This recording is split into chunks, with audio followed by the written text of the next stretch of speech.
आरंभ करने से पूर्व आप भी मेरे साथ ज्वाइन करिए। ओम नमो भगवते वासुदेवाय। ओम नमो भगवते वासुदेवाय। ओम नमो भगवते वासुदेवाय। नारायणं नमस्कृत्यं नरं चैव नरोत्तमं देवीं सरस्वतीं व्यासं ततो जयमुदीरयेत्। नष्टप्रायेषु अभद्रेषु नित्यं भागवत सेवया भगवती उत्तमा श्लोके भक्तिर्भवति नैष्ठिकी। नमः ओं विष्णुपादाय कृष्णप्रेष्ठाय भूतले श्रीमते भक्तिवेदांत स्वामिन् इति नामिने। नमस्ते सारस्वते देवे गौरवाणी प्रचारिणे निर्विशेषा शून्यवादी पाश्चात्य देशतारिणे। जय श्री कृष्ण चैतन्य प्रभु नित्यानंदा श्री अद्वैत गदाधरा शिवासादि गौर भक्त वृंदा। हरे कृष्णा कृष्ण कृष्णा हरे हरे हरे रामा राम राम हरे हरे।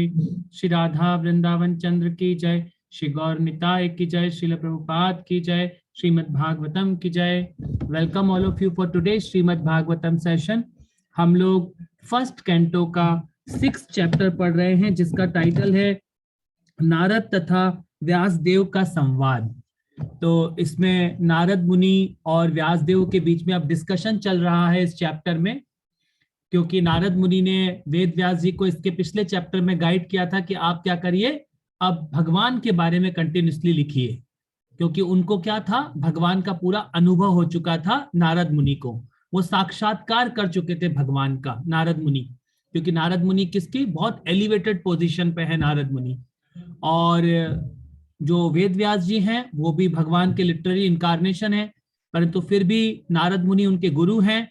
तो वो उनसे पूछना चाहते हैं कि जैसे कि नारद मुनि बताया कि मैं पिछले जन्म में एक दासी का पुत्र था, जो एक मेड सर्वेंट होती है, मैं उसका पुत्र था, परंतु भगवान की असीम कृपा से जो उनके घर में वेदांतिस्ट आए थे, जो भगवान के परम वैष्णव आए थे, उनकी कृपा हुई मेरे ऊपर हुई और उन्होंने मुझे इस भक्ति में मेरी दीक्षा कर दी, मुझे इनिशिएशन दे दिया इस भक्ति में, मेरी शुरुआत करा दी इस भक्ति में। फिर जब वेदव्यास जी के मन में प्रश्न है, जब किसी की इस भक्ति में शुरुआत हो जाती है, जब कुछ भक्तों का आप में से इनिशिएशन हो जाएगा, जब आप इस प्रगति में आगे बढ़ जाएंगे, प्रभुपाद आपको ब्लेस कर देते हैं, उसके बाद क्या होता है उसके जीवन में, कैसे हमें स्टेप बाय स्टेप, कैसे हमारे सारे पापों से हम मुक्त हो जाते हैं और हम इसको क्लियरिटी समझ पाते हैं कि ये भगवान, ये पूरा का पूरा भौतिक संसार टेम्पररी है। आपको भगवान साक्षात्कार सब कुछ समझ में आता है भगवान के साथ, वो उसका प्रोसेस क्या है, तो वो उससे प्रोसेस समझने का प्रयास कर रहे हैं। वेद व्यास जी ये पूछ रहे हैं नारद मुनि से। तो कल के लास्ट श्लोक में हमने पढ़ा था, जो कि हमने श्लोक नंबर 9 नंबर का श्लोक पढ़ा था, उस 9 नंबर के श्लोक में नारद मुनि बता रहे हैं कि एक बार जब मेरी माँ बेचारी रात्रि के समय गाय दुहने जा रही थी, तो परम काल से प्रेरित एक सर्प ने मेरी माता के पांव में ढस लिया। तो अब ये नारद मुनि बता रहे हैं कि मेरी माता इवन दो चाहती थी कि वो मेरा सब कुछ करे, मेरा लालन पोषण करे, सब कुछ करे, क्योंकि ये अटैचमेंट होता है इस भौतिक संसार में, परंतु भगवान को, विधाता को कुछ और मंजूर था। तो भगवान ने क्या किया, सब प्लानिंग करके, और वो नारद मुनि बता रहे हैं मेरी माता को एक सांप ने रात में आके, जब वो दूध दुहने जा रही थी, तो डस लिया। तो ये भौतिक, अगर हम भौतिक एंगल से देखें तो ये सब अच्छा नहीं हुआ, परंतु अगर भगवान के एंगल से देखें तो कितना सुंदर काम हुआ था। अब नारद मुनि क्या करेंगे, पूरी दुनिया को प्रचार के लिए आगे बढ़ जाएंगे। तो सोचिए, कई लोग सोचते हैं नहीं, जैसे कौरव और पांडवों का युद्ध हुआ, उसमें भगवान ने सारा का सारा प्लान करके सारे कौरवों को मरवा दिया, भगवान खुद थे। तो हम क्या समझ रहे हैं कि ये सब मिट्टी है, याद रखिए, हम सब शरीर नहीं है। तो ये सबसे पहला कॉन्सेप्ट जब हम सीख लेंगे कि हम ये बॉडी नहीं है, तब हम जाके समझ पाते हैं कि ये सब कुछ टेम्पररी मटेरियल संसार है। इसमें ये जैसे एक हमें आत्मा को यहाँ पे एक तरह से ये प्रताड़ित होने के लिए इस भौतिक संसार में हमें यहाँ भेज दिया जाता है, और ये सारा गेम तो कैसा है, कठपुतलियों जैसा है। हम अन्य सारी कठपुतलियों की तरह इस भौतिक संसार में नाचते रहते हैं, इस 3 गुणों के अधीन होकर, पर हमें पता ही नहीं होता है। आत्मा का मेन कार्य क्या है। अब हमें फर्दर वो नारद मुनि धीरे धीरे बताएंगे कि आत्मा का मेन कार्य क्या होता है, किस प्रकार चैतन्य महाप्रभु ने, किस प्रकार प्रभुपाद ने बताया कि इस दुनिया में सबसे इंपॉर्टेंट कार्य क्या है। तो वो अगर हम सीख लेंगे इस भागवतम से, तो हमें भी भगवान का साक्षात्कार हो जाएगा। और जो हमने गलती करी थी इस भौतिक संसार में फंसने की, इस भौतिक संसार में हम आए, वो सबसे बड़ी गलती है हमारी।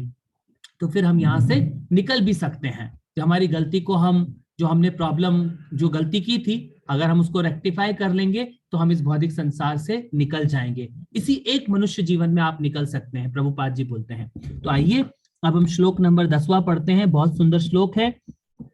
अब क्या बोल रहे हैं वो, तदा तदा हमीशस्या भक्तानां शमभिपत्सः अनुग्रहं मन्यमानाः प्रतिष्ठं दिशमुत्तराम्। वो बोल रहे हैं, अब मेरे साथ इसको कौन भक्त पढ़ेंगे, आ जाइए मेरे साथ। अमिता श्रीवास्तव जी, मैंने आपको अनम्यूट किया है, आप इसका परपोर्ट पढ़िएगा। हरे कृष्ण प्रभु जी। पहले मैं ट्रांसलेशन पढ़ रहा हूँ, फिर आप परपोर्ट पढ़िएगा। देखिए क्या बोल रहे हैं इसमें, नारद मुनि क्या बोल रहे हैं वेदव्यास जी को। मैंने इसे भगवान की विशेष कृपा माना क्योंकि वो अपने भक्तों का भला चाहने वाले हैं, और इस प्रकार सोचता हुआ मैं उत्तर की ओर चल पड़ा। तो नारद मुनि बता रहे हैं कि मैंने इसको भगवान का वरदान माना कि भगवान ने, अब क्या है देखिए, इस भौतिक संसार में जो हमने पढ़े थे कि इस हृदय में क्या होती है, ये मोह की ग्रंथि लग जाती है। मोह, हमें अटैचमेंट हो जाता है इस भौतिक संसार से। इवन माँ का पुत्र के साथ, पुत्र का माँ के साथ, और पत्नी का पति के साथ, पिता का बेटों के साथ, पत्नी के साथ, ये सब क्या है, भौतिक संसार के बॉडीली अटैचमेंट होते हैं, दैट्स ऑल।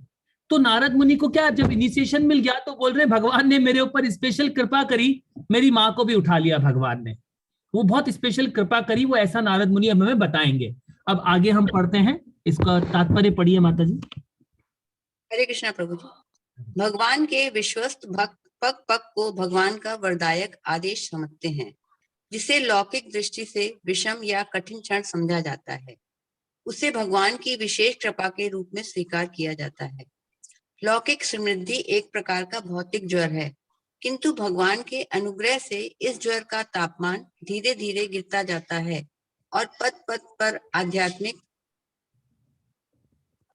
आध्यात्मिक स्वास्थ्य लाभ होता है रहता है। सांसारी लोग इसका गलत अर्थ लगाते हैं। बहुत बहुत धन्यवाद माता जी आपका। हरे कृष्ण। हरे कृष्ण माता जी। अब क्या होता है, हम क्या होता है, भगवान के इन चीजों को नहीं समझ पाते, और ये मटेरियल अटैचमेंट में ही हम फंसे रहते हैं। पूरा जीवन हमारा इस मटेरियल अटैचमेंट में निकल जाता है, हमारा समय ये सब ले जाते हैं हमारे। प्रभुपाद जी तो इतना भी समझाते हैं, जैसे कि मान लीजिए एक घर में कोई चोर आता है, वो आपके घर में चोरी करता है, तो प्रभुपाद जी बोलते हैं आप उसको तो चोर बोलते हो, और पूरा जीवन ये परिवार वाले, ये पत्नी, ये बच्चे, ये जितने भी आपके परिवार वाले आपके पॉकेट से पूरा लेते रहते हैं, आपके पूरे बैंक अकाउंटों को पूरा जीवन साफ करते रहते हैं, आप इनको चोर नहीं बोलते। तो क्यों? क्योंकि ये भौतिक संसार में हम फंसे रहते हैं, हमको समझता है ये सब भौतिक संसार मेरा है, तो ये हमें अटैचमेंट हो जाता है।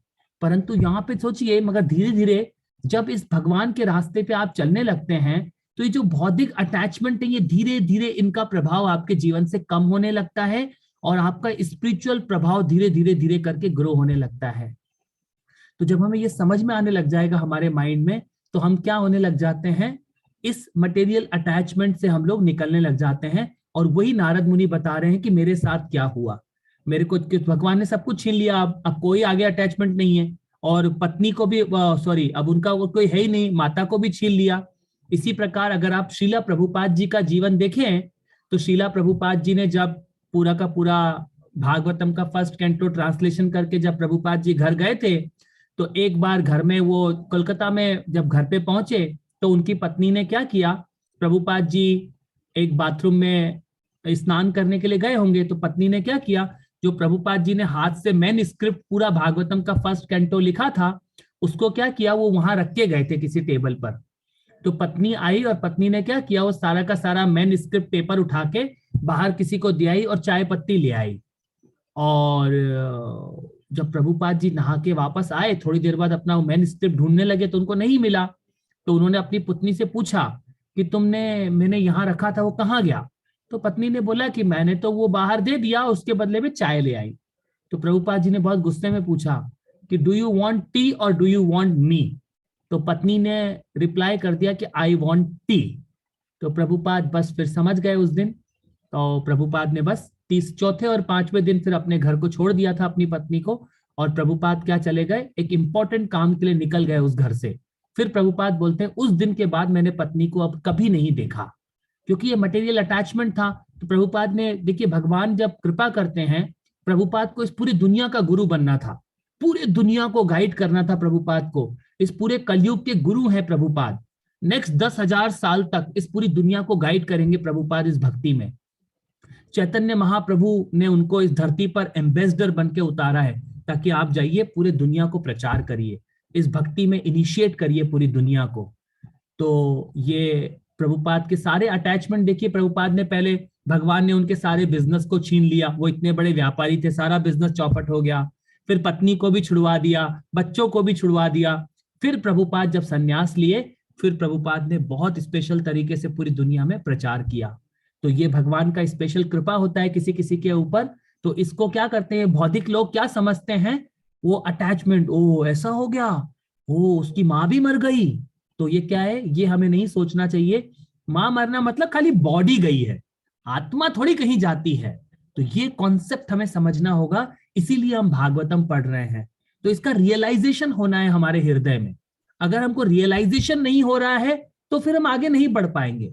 तो रियलाइजेशन के लिए हमें प्रभुपाद से डेली प्रे करना होता है, और सिंसियर होकर हमें जब हरि नाम का हम जप करेंगे तो हृदय में भगवान आपके कृपा करते चले जाएंगे। अब हम लोग अगले श्लोक पर आते हैं।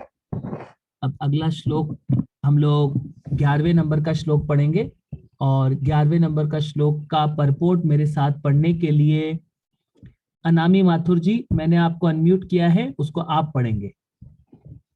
अब देखिए क्या बोल रहे हैं प्रभुपाद जी।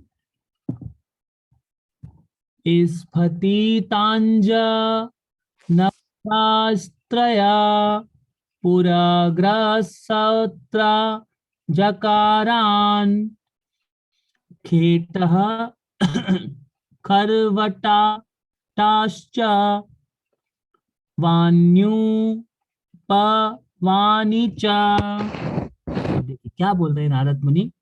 प्रस्थान करने के बाद मैं अनेक समृद्ध जनपदों, नगरों, गांवों, पशु क्षेत्रों, खानों, खेतों, घाटियों, पुष्प वाटिकाओं, पौधशालाओं तथा प्राकृतिक जंगलों में होकर गुजरा।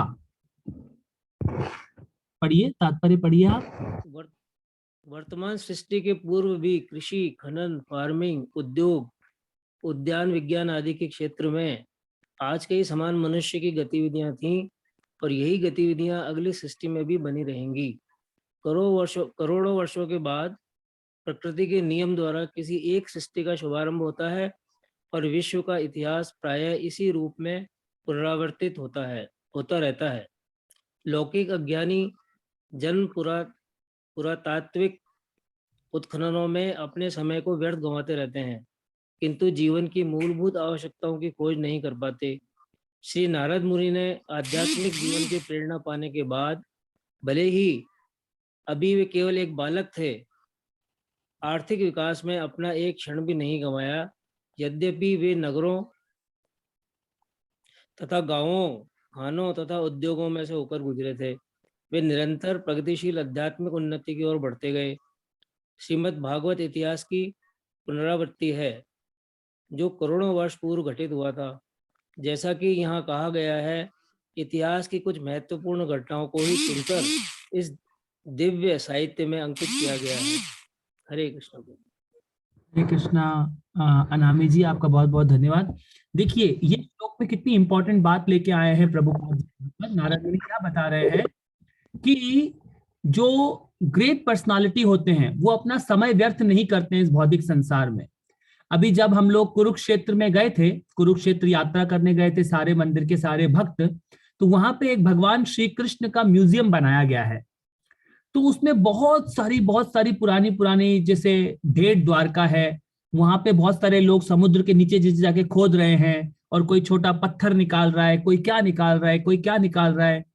और इसमें क्या बोल रहे नारद मुनि, मैं बहुत सारे नगरों से गुजरा, गांवों से गुजरा, पौधशालाओं से गुजरा। ये सब नारद मुनि क्यों बता रहे, सोचिए।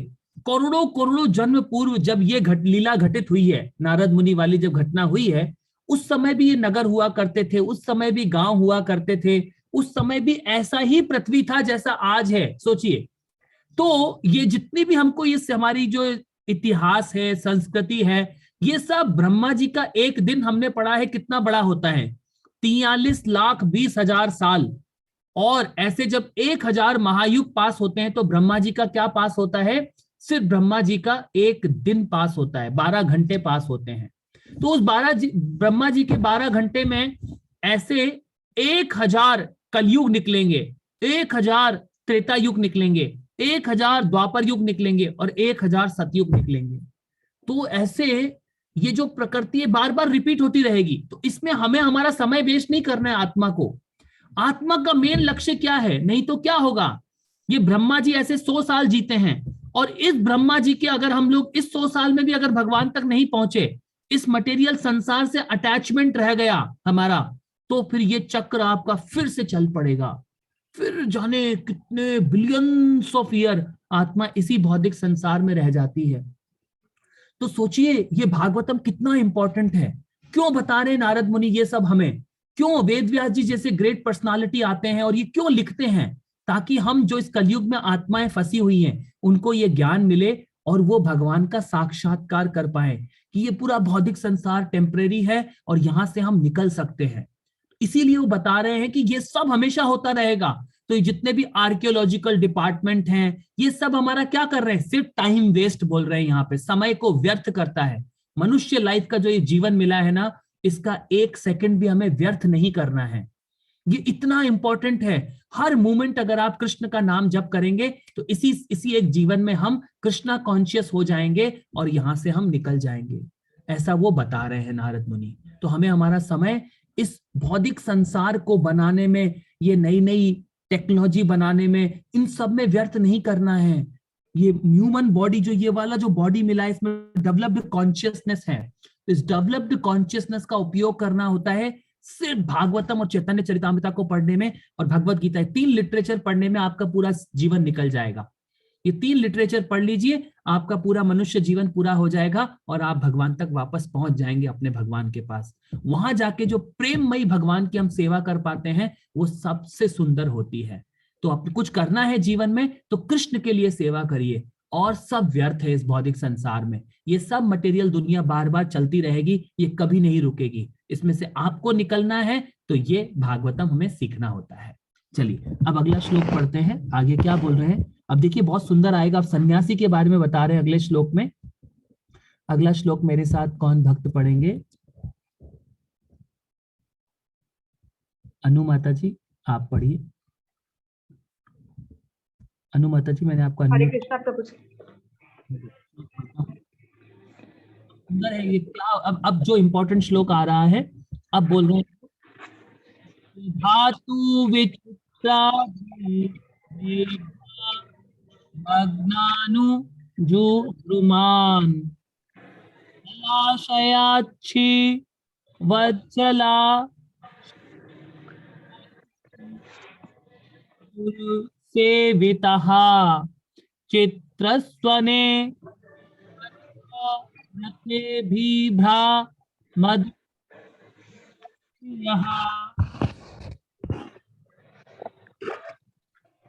वो बोल रहे हैं मैं सोने चांदी तथा तांबे जैसे विविध खनिजों के अंगारों से परिपूर्ण पर्वतों तथा सुंदर कमलों से पूर्ण जलाशयों से भागों को पार करता रहा, जो स्वर्ग के वासियों के आयुक्त थे और मदांध भौरों तथा पहचानते पक्षियों से सुशोभित थे। इसमें परपोट नहीं है, तो हम इसका अगला श्लोक पढ़ते हैं। हम समझाता हूं, हम लोग अगला भी पढ़ लेते हैं। अगला बोल रहे हैं वो, नलवेशु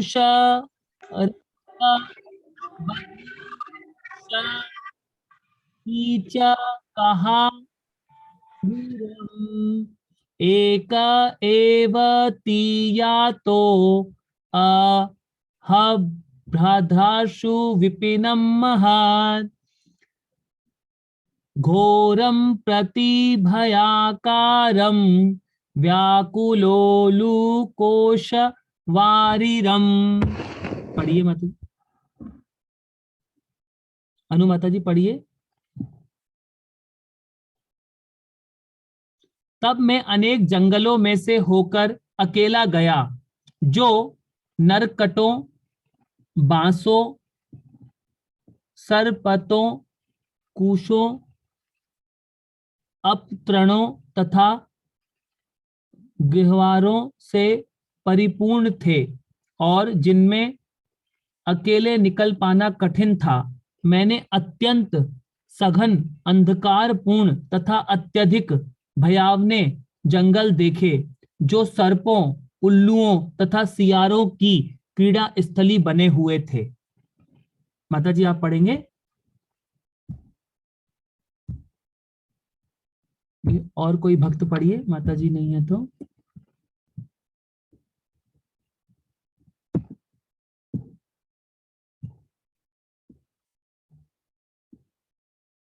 भार्गवा जोशी जी आप पढ़ेंगे।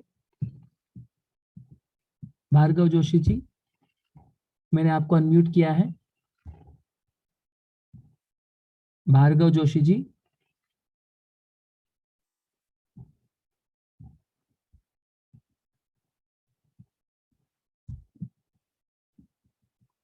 भूमिका माता जी, मैंने आपको अनम्यूट किया है, आप पढ़ेंगे।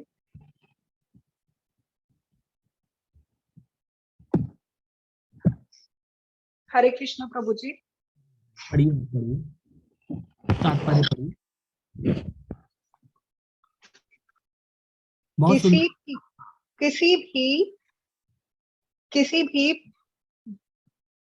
किसी भी परिव्राज का चारे का ये कर्तव्य होता है कि वे समस्त जंगलों, पर्वतों, नगरों, ग्रामों आदि का विचरण करते हुए भगवान की सृष्टि को विविधता का अनुभव करे, ईश्वर के प्रति श्रद्धावान बने, मन में दृढ़ता लाए तथा साथ ही साथ लोगों को ईश्वर के संदेश से प्रबोधित कराए। सन्यासी को भय त्याग कर ये सारे संकट उठाने पड़ते हैं।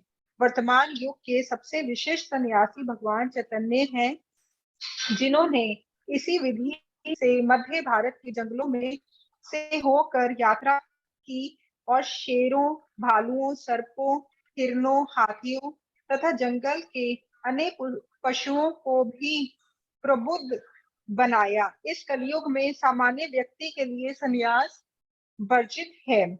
जो केवल गेरुआ चोला पहनकर अपना दिखावा करता है, वह मौलिक आदर्श सन्यासी के समान नहीं होता।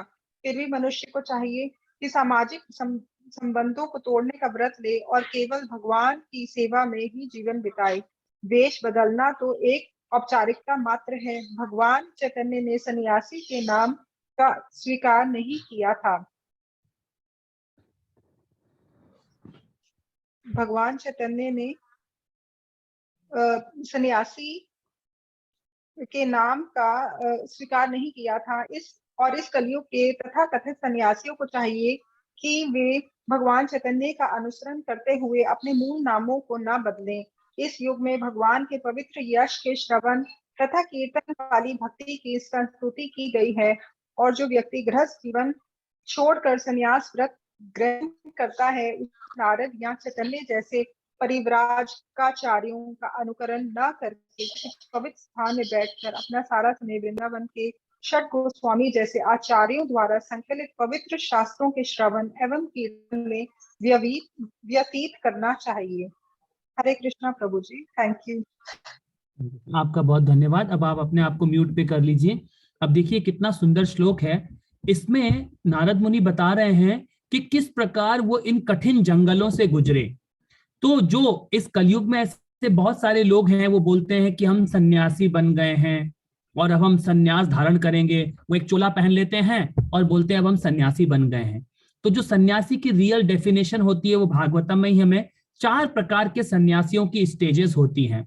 सबसे पहली स्टेज होती है सन्यासी की, उसको बोलते हैं कुटी चका।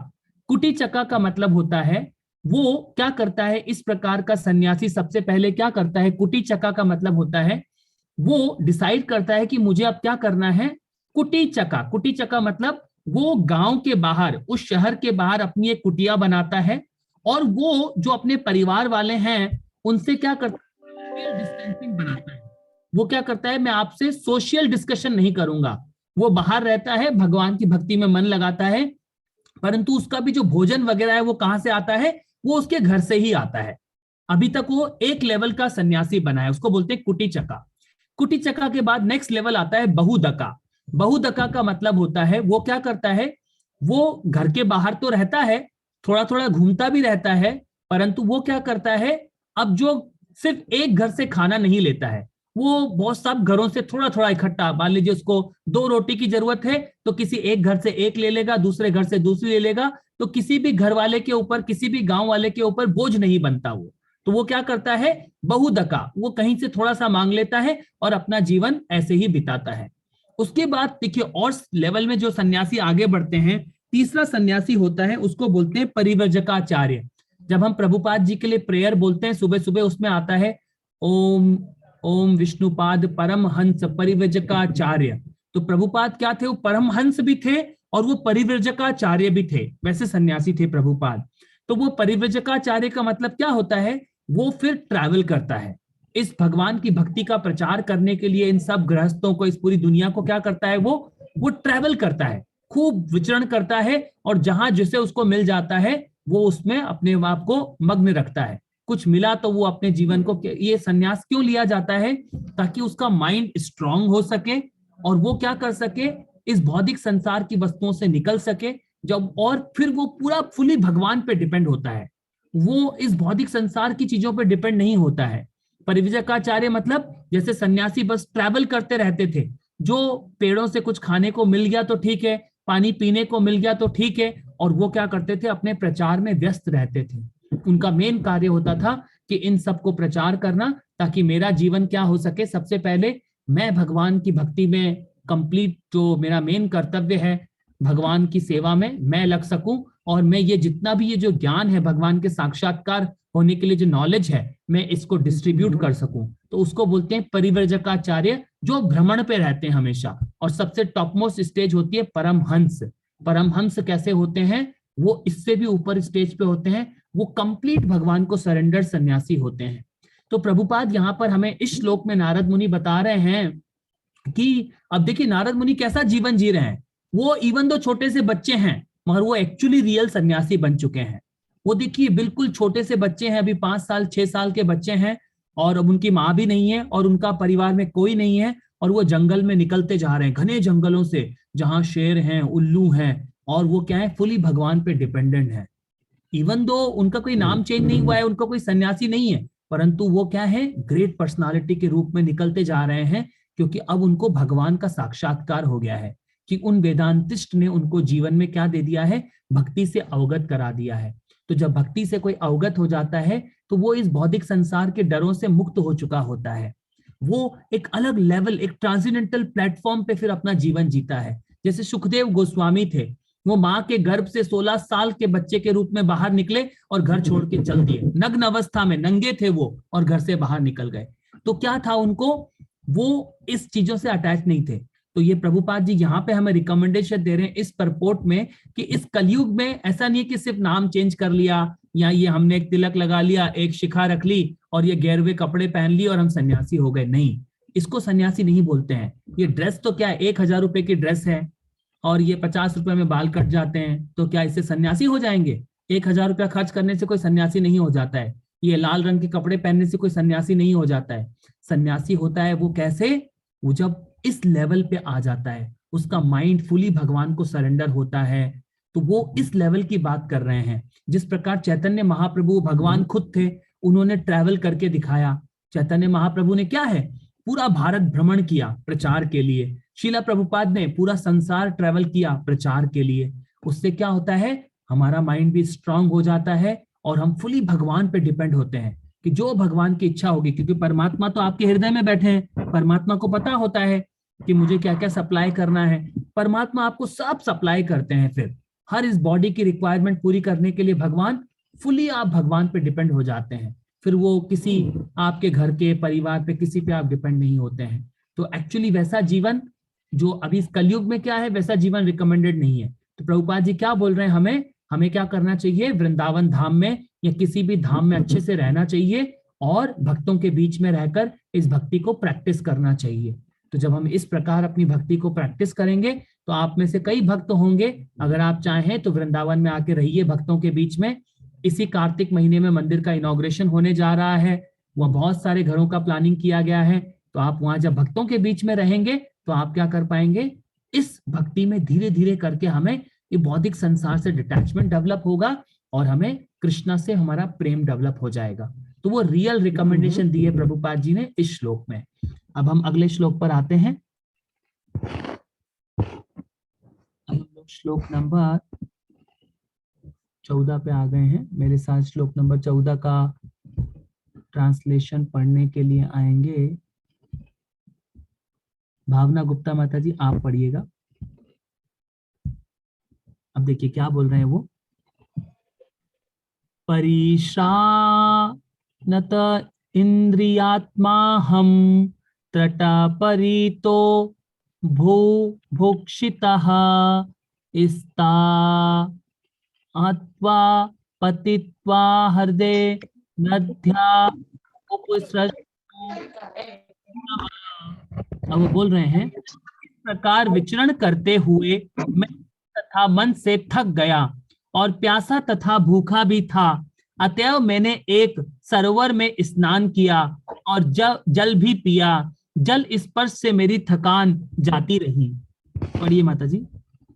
तात्पर्य श्रीला प्रभुपाद जी द्वारा। श्रीला प्रभुपाद जी की जय। परिव्राजक को प्यास तथा भूख जैसी शरीर की आवश्यकताओं को गृहस्थों के द्वार पर भिक्षाटन करते नहीं अपितु प्रकृति के उपहारों से पूरा करना चाहिए। अतः परिव्राजक गृहस्थ के घर भिक्षाटन के लिए नहीं अपितु उसे आध्यात्मिक आलोक प्रदान करने के लिए जाता है। हरे कृष्णा प्रभु जी। हरे कृष्णा माता।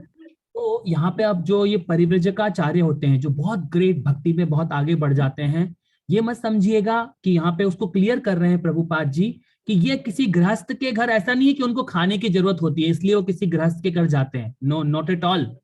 किसी एक ग्रेट भक्त को कोई जरूरत नहीं होती किसी के घर जाने की, वो भगवान पे फुली डिपेंड होते हैं। जैसे नारद मुनि जंगल से गुजर रहे हैं, वो भगवान उनको फल भी सप्लाई कर देंगे, भगवान उनको पानी भी सप्लाई कर देंगे, कृष्णा सब कुछ सप्लाई कर देंगे अपने भक्त के लिए जो इस लेवल पे भक्ति करता है। मगर वो सन्यासी क्यों जाता है गृहस्थ के घर पे, ताकि वो उनको क्या कर सके, इस भौतिक संसार की नॉलेज से अवगत करा सके। अगर वो आधा घंटा भी बैठता है तो हमें उन भक्तों का आधा घंटा ध्यान से ले लेना चाहिए, ताकि हम क्या हो सके, इस भक्ति में जितना भी उनसे हम संबंध बनाएंगे हमारा, उनके साथ बैठ के ग्रेट सन्यासियों के साथ अगर हम लोग इस ज्ञान को सुनते हैं तो हमारे हृदय में क्या होता है, ये मलिनता क्लीन होती है और हम भी क्या कर सकें, जो गृहस्थ जीवन में जी रहे हैं उस भौतिक संसार से हम धीरे धीरे करके निकल पाएंगे।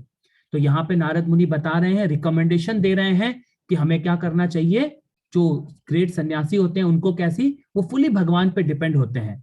इस भौतिक शरीर की, ये जो भौतिक शरीर है हमारा, मिट्टी का शरीर है, इसकी आवश्यकताओं के लिए वो सिर्फ कृष्णा पे डिपेंड होते हैं, वो फुली भगवान पे डिपेंड हो जाते हैं, इस भौतिक संसार की वस्तुओं पे डिपेंड नहीं होते हैं।